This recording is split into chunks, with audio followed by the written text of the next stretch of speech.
మహబూబాబాద్ జిల్లా కేంద్రంలోని షికరాఖానా కట్టలో 4 ఇండ్లలో చోరీ జరిగింది. ఇళ్లకు తాళాలు వేసి అన్నారం షరీఫ్ దర్గా దైవ దర్శనానికి వెళ్లి తిరిగి వచ్చేసరికి దొంగలు ఇండ్ల తాళాలు పగలగొట్టి లోనికి ప్రవేశించి 2 తులాల బంగారం, 125 తులాల వెండి ఆభరణాలు, 2,26,000 రూపాయల నగదును దోచుకెళ్లారని బాధితులు వాపోయారు.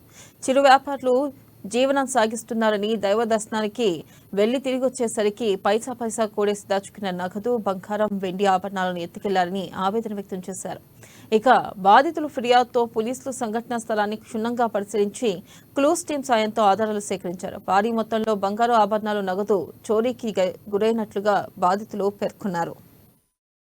ఆ పొద్దుగాల ఇంటి పక్కలు వీళ్ళందరూ ఫోన్ చేసి మీ ఇంట్లో దొంగలు పడ్డారని చెప్పేసరికి మేము పోలీసు వాళ్ళకి ఫోన్ చేసి వచ్చి చూసేసరికి ఒక 2-3 తులాల బంగారం, ఒక 40-50 తులాల వెండి, ఒక 2 లక్షల రూపాయలు క్యాషు, అన్నీ 5 ఇల్లులు ఉన్నాయి మావి. వరుసగా అన్నదమ్ముల మాది 8 ఇళ్ళలో 5 ఇల్లులు తాళాలు వేసినాయి, పలగొట్టి అవన్నీ తీసుకొని దొంగతనం చేసిళ్ళు. సుమారు 2 లక్షల రూపాయలు క్యాషు, 50 తులాల వెండి, 2 నుంచి 3 తులాల బంగారం,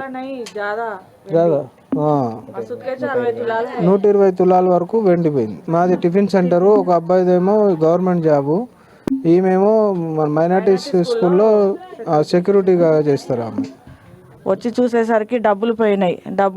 డబ్బుల పర్సు పోయింది. అందులో 2 పెన్ డ్రైవ్లు ఉండే, పైసలు డబ్బులు ఇచ్చిన కాగితం ఉండే, అదే దాంట్లోనే ఉన్నాయి. ఇంకా 3 జతల పట్టీలు పోయినాయి, 2 బ్రాస్లెట్లు పోయినాయి, అన్నీ పోయినాయి. అసలు